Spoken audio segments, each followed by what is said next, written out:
Assalamualaikum warahmatullahi wabarakatuh. Saya Oki Sahrulsyah, mahasiswa Manajemen Fakultas Ekonomi dan Bisnis Unisbank Semarang dengan NIM 2305517002 akan mempresentasikan skripsi saya dengan judul Analisis SWOT terhadap strategi optimalisasi menara bersama telekomunikasi studi pada PT Daya Mitra Telekomunikasi Tbk Regional Jateng dan DIY. Dosen pembimbing saya adalah Dr. Endang Cahyaningsih, SE.M.Com. Latar belakang. PT Daya Mitra Telekomunikasi Tbk atau Mitratel adalah salah satu anak perusahaan PT Telkom Indonesia Persero Tbk yang bergerak di bidang penyediaan infrastruktur telekomunikasi sejak tahun 2008. Dan sampai saat ini sudah lebih dari 36.000 menara telekomunikasi yang tersebar di seluruh Indonesia. Bisnis menara telekomunikasi bersama atau tower sharing merupakan hasil diversifikasi bisnis menara telekomunikasi dan banyak menara telekomunikasi milik Mitratel sebagai aset tower sharing yang belum optimal pemanfaatannya, terutama untuk memberikan peningkatan ekonomi perusahaan termasuk di regional Jateng dan DIY. Pemanfaatan tower sharing oleh tenan pada Mitratel terlihat adanya penambahan tower Mitratel sebesar 58% sejak tahun 2020 sampai dengan 2024. Pemanfaatan ini kurang optimal karena masih banyak tower yang diisi oleh satu tenan dan masih ada tower non-productive asset atau NPA. Tinjauan pustaka.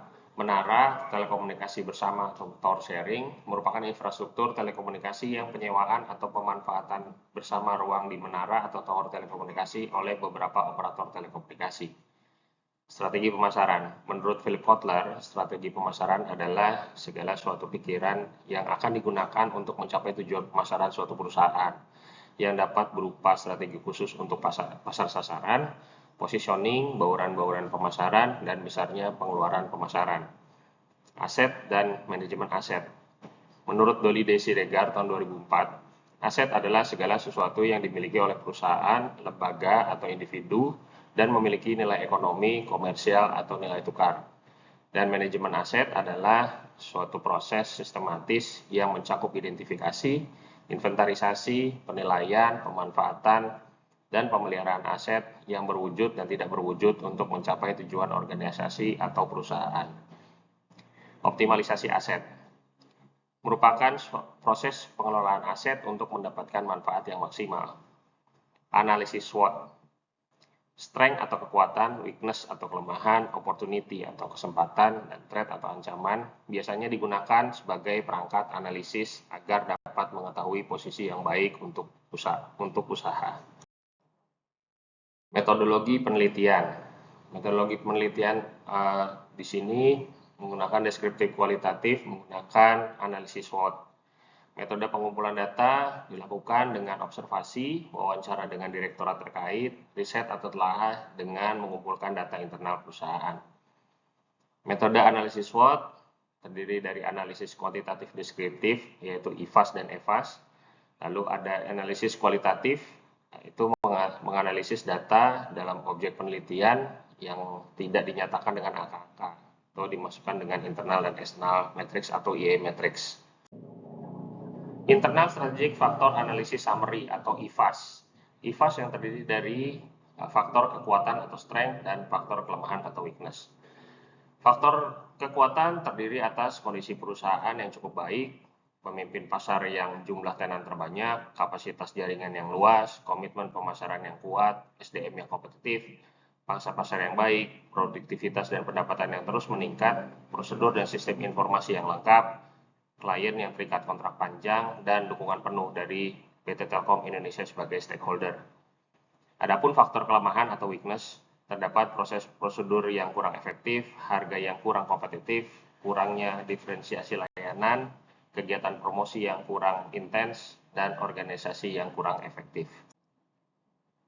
External Strategic Factor Analysis Summary atau EFAS.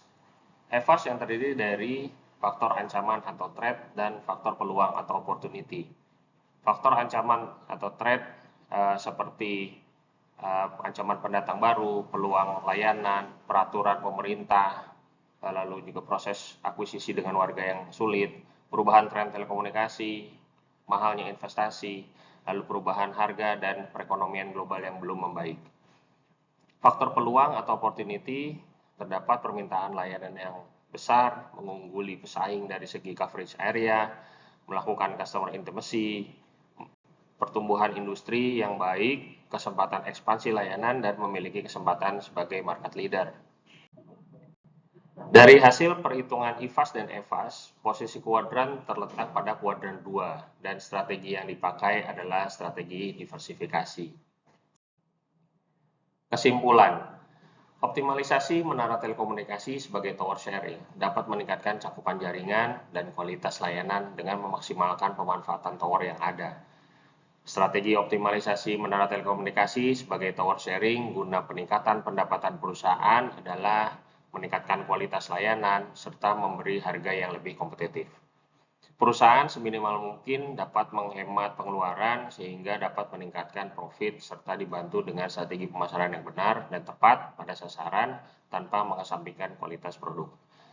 Memanfaatkan kerjasama dan hubungan baik dengan klien untuk meredam para pesaing termasuk membuat market research untuk mengetahui kondisi pasar dan kompetitor existing serta pasar dan kompetitor new entry. Lalu meminimalisasi harga sewa tower dan meningkatkan jaminan garansi layanan. Demikian presentasi dari skripsi saya.